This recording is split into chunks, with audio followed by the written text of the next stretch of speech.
బాచుపల్లి అతి సమీపంలో villa plots మీకు నచ్చిన స్టైల్లో మీ villa 27 acres biggest gated community HMDA approved loans facility కూడా అవైలబుల్. కానీ బాగా స్ట్రగుల్స్ ఫేస్ చేశారు కదా నాన్నగారు చెన్నై బయట పెట్టలేదు ఎప్పుడు స్ట్రగుల్స్ మాతో కూడా ఎప్పుడు ఆయన బాధలు ఎప్పుడు పంచుకున్నారు అసలు మీ నాట్ ఈవెన్ వన్స్ నేను ఇలా కష్టపడుతున్నా నాకు సినిమా లేదు డబ్బులు కావాలి నేను అప్పు అడగలేవు ఆయన ఫోన్లో మాట్లాడటం కానీ ఎవరితో ఒక్కసారి మేము వినలేదు అంత గొప్ప క్యారెక్టర్ ఆయన. ఓకే అంటే ఆ రాజుల కుటుంబంలో పెరిగొచ్చారు కాబట్టి అక్కడ వాతావరణం ఆయనకు అలానే బాడీలో కానీ ఆయన నాకు చెప్పేది ఒకటి ఏంటంటే అంటే ఆయన చెప్పిన కొన్ని పదాలకి మాటలకి అర్థం నానార్థం పరమార్థం చూసుకుంటే I couldn't read between the lines what he said.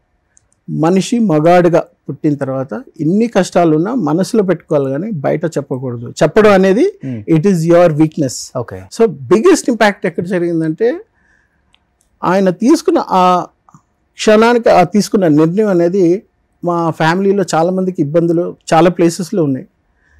ఆ రోజు చనిపోయిన తర్వాత చిరంజీవి గారు వచ్చారు. వచ్చిన తర్వాత మన ఫిల్మ్ నగర్లో బాడీ పెట్టినప్పుడు ఆయన వచ్చి చాలా కోపంగా అడిగారు, నాకు ఏమైంది శైలు ఏమైందమ్మా ఎందుకు నాన్న ఇలాంటి డెసిషన్ తీసుకున్నారంటే తెలియదు అంకుల్ అంటే చాలా కోపంగా ఉన్నారు.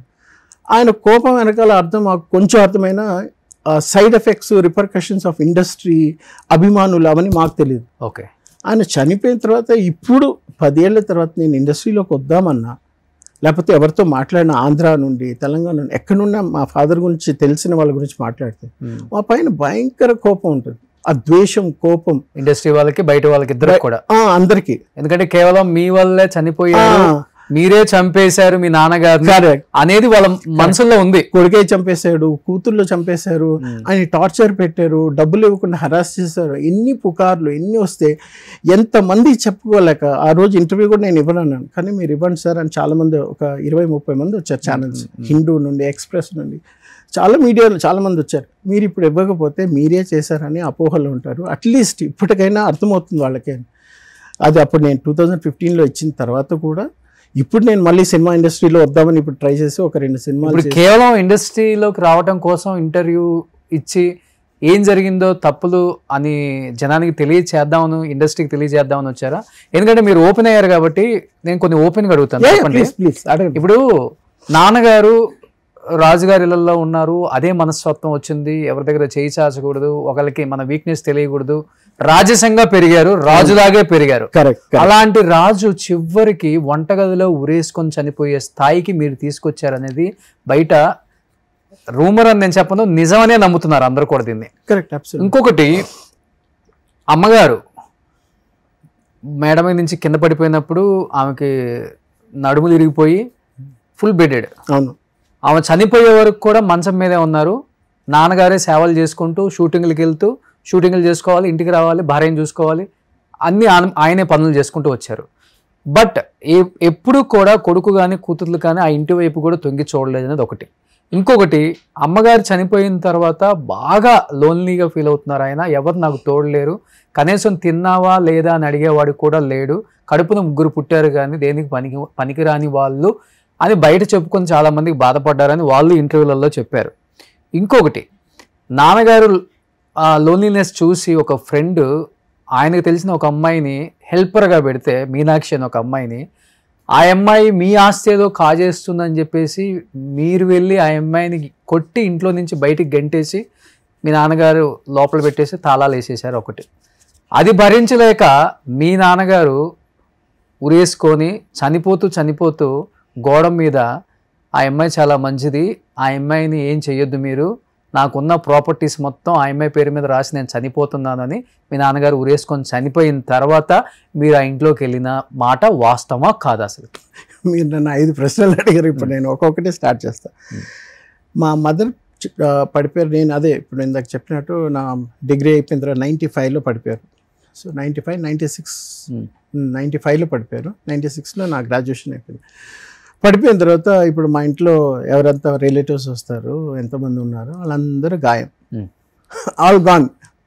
మా నాన్న నేను ఒక డిపార్ట్మెంట్ చూసుకుంటా నువ్వు ఇంకో డిపార్ట్మెంట్ చూసుకో అన్నారు. ఏంటంటే లైఫ్ ఈజ్ న్యూ అమ్మ పడిపోయింది మెయిన్, ఒక ఇంటికి ఇల్లాలే ముఖ్యం అన్నప్పుడు తను పడిపోయిందంటే అప్పుడు మగవాళ్ళకి వాల్యూ తెలిసి వస్తుంది. సరేరా నేను అమ్మని కొంచెం చూసుకుంటాను, నువ్వు ఇంటి పని చేసుకో, నేను కూడా ఇంటి పని చూసుకుంటానని అప్పుడు మీ ఇద్దరం వర్క్ డివైడ్ చేసుకున్నాం. మా అమ్మ యూరిన్ నేను తీసేవాడిని, మా నాన్న మోషన్ తీసేవాడిని. నెక్స్ట్ మా నాన్నేమో వంట చేస్తానని, నేను ఇల్లు చిమ్మి తుడిచి గిన్నెలు కడిగేవాడిని. ఇవన్నీ మీ ఇద్దరం చేసుకున్నాం. ఈ విషయాలు ఎవరికి తెలియదు. ఎలా గడిచింది ఇల్లు. అంత పెద్ద హీరో ఇంట్లో హెల్పర్స్ ఎవరు లేరా? పనులు పెడితే 2-3 పెడితే గాయం. సెకండ్ డే అయ్యో ఈ స్మెల్ ఏంటి, యూరిన్ ఏంటి అని ఎవరు చేశారు? ఎవరికి తెలుసు నేను చేసింది ఏంటి? మా అమ్మ నాన్న పక్కన నేను చేసింది ఏంటి, నేను పడిన క్షోభ ఏంటి, నేను అనుభవించిన నరకం ఏంటి. ఒకసారి నాన్నని చూస్తే బాధ వేస్తుంది, ఒకసారి అమ్మ చూస్తే ఏం చేయలేము. నిస్సహాయమైన వయసు. మా నాన్నకి one of the best friends in the world is me. అది చాలా మందికి తెలియదు. ఎందుకు ఇంత మంచి బెస్ట్ ఫ్రెండ్ వాళ్ళలోనే అన్నారు? చనిపోయేది ఇప్పుడు నాన్న పక్కన లేకుండా. చెప్తా, I will tell you. Coming back to the point, ఆయన తీసుకున్న డెసిషన్కి మా అమ్మ చనిపోయిన తర్వాత అప్పుడు చిన్నప్పటి నుండి చెప్పారు, చైతన్య నువ్వు చనిపోతే నేను వెంటనే చచ్చిపోతాను, నాకు ఈ ప్రపంచంలో లేదు అంటే. నేను నాన్న ఈ పిచ్చి మాటలని అనకండి, మాకు పెరుగుతున్నాం కదా, మాకు ఎలా ఉంటుంది, అమ్మకోసం అన్నారంటే సెపరేట్గా అన్నాను కానీ మా ముందు అనకండి అంటే అమ్ములు అమ్ములు అని పిలుస్తారు. వాళ్ళ హస్బెండ్ వైఫ్ వాళ్ళ రిలేషన్షిప్ కాబట్టి చాలా క్లోజ్గా ఉండేది. And he's a very sensitive person. మా నాన్న చాలా సెన్సిటివ్. అందుకే బయట వాళ్ళతో మాట్లాడినా మనల్ని ఏదో ఒక అంచనా వేస్తారు, దిల్ స్టార్ట్ జడ్జింగ్ అస్ అని. ఫ్యామిలీతోటే ఎక్కువ టైం స్పెండ్ చేస్తారు. షూటింగ్కి వెళ్ళకపోతే ఇంట్లోనే కూర్చుంటారు.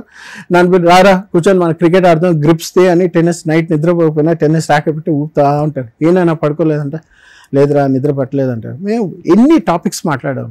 We use to talk about you name anything under the sun.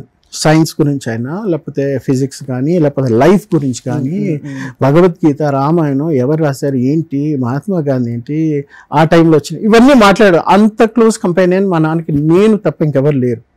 ఆయనకు ఒక ఫ్రెండ్ ఉండేవారు, ఆ నంద అని. ఆయన ఎప్పుడన్నా వస్తారు, మాట్లాడతారు. వాళ్ళ ఫ్రెండ్షిప్ రిలేషన్షిప్ అది వేరే ఉండేది. But day to day basis మేము ఇలాగే ఉండేవాళ్ళం. ఉండేటప్పుడు చెన్నైలో ఇంకా అయిపోయిన తర్వాత ఇంకా ఆ ఇల్లు అమ్మేసాము, వేరే ఇంటికి వచ్చాము. మా మదర్ పడిపోయిన తర్వాత ఇంకా ఆ సెంటిమెంట్ తో ఆ ఇల్లు వద్దనా? లేదు, ఆ ఇల్లు మా అక్క పెళ్లి కోసం అని అది అమ్మేశారు ఆ టైంలో. సో అప్పుడు కొంచెం తక్కువ వడివేలు కొన్నది. ఆయన వచ్చాడు వడివేలు మా ఇంటికి వచ్చి, ఎన్నప్ప ఆయన తెలియమా వడివేలు అంటే, అప్పుడే వరవేట్టనా సెలవు పత్తనా అంటే మన తెలుగులో జగపతి బాబు గారు రాధిక వాళ్ళు యాక్ట్ చేసినట్టున్నారు ఆ సినిమా టైం. అప్పుడే సారథి స్టూడియోస్ ఏదో ఒక స్టూడియోస్ ఉంది అక్కడ సాలిగ్రామం దగ్గర. ఆయన అక్కడ నుండి వచ్చారు. వచ్చిన తర్వాత అప్పుడే ఇంట్రడ్యూస్, అప్పుడే హీ వాజ్ ఫేమస్ కదా, కాదలని చాలా సినిమాలు చేశారు ఆయన. చేసిన తర్వాత వచ్చిన తర్వాత చూసాము, మాట్లాడాము. తర్వాత ఇల్లు అమ్మేసిన తర్వాత 6 months తర్వాత ఇల్లు వెకేట్ చేసాము.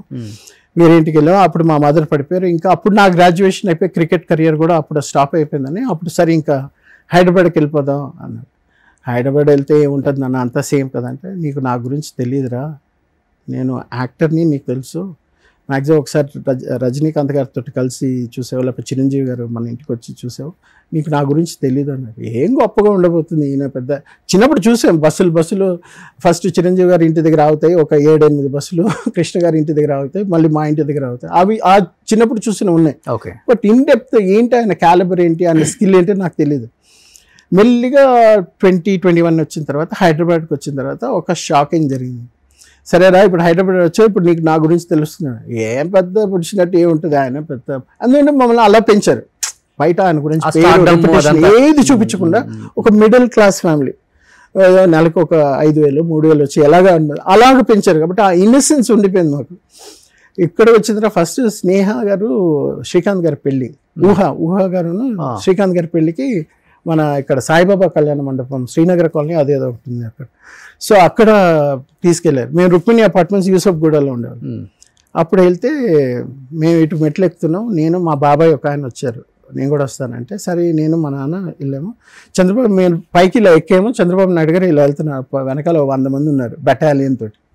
నేను ఇలా ఎక్కిన తర్వాత ఆయన చూసి నేను మా నాన్న మా ముగ్గురు గోడకు అతుక్కున్నాం. సీఎం వెళ్తే అప్పుడు ఆయన సీఎం కదా అంటే గోడ అతుక్కుంటే అందరిని ఆపేసి చంద్రబాబు నాయుడు గారు ఒంటరిగా అక్కడ నడుచుకొని వచ్చారు. దగ్గర 20 meters 30 meters నడుచుకొని వచ్చి, నేను షాక్ అయిపోయి సీఎం వచ్చి మా నాన్న దగ్గర వస్తుంది అంటే ఎలాంటి ఫీలింగ్ ఒకటి ఉంటుంది. మా నాన్న గురించి ఎక్కువ తెలియదు, ఏదో తెలుసు. వచ్చి రంగనాథ్ గారు బాగున్నారని షేక్ హ్యాండ్ ఇచ్చి మాట్లాడుతుంటే నాకు కళ్ళల్లో నీళ్ళు వచ్చేసింది. మా నాన్న ఇంత సింపుల్గా ఉంటాడా ఈ మనిషి, ఏంటి ఈయనకి ఇంత ఉందా, ఇంత డౌన్ టు ఎర్త్ మా నాన్న. రండి మీరు ఏంటి కలవరు ఏంటి, ఆఫీస్ రండి ఒకసారి కలుద్దాం రండి అంటే మా నాన్న కూడా ఇలా చేతులు కొట్టి షూర్ అండి వస్తానండి.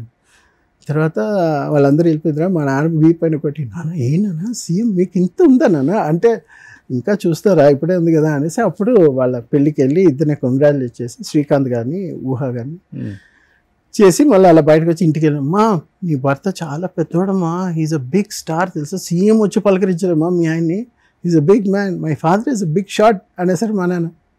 ఏమో చైతన్య వాడికి ఏం తెలియదు చెప్పు కొంచెం అంటే వాడికి ఏం చెప్పానండి పొన్ని అనేసి. కానీ అమ్మ అప్పటికి మేము చెన్నై నుండి హైదరాబాద్కి వచ్చాం. సుమన్ టీవీలో మీ పర్సనల్ అండ్ బిజినెస్ ప్రమోషన్స్ కోసం కింది నెంబర్కి కాంటాక్ట్ చేయండి.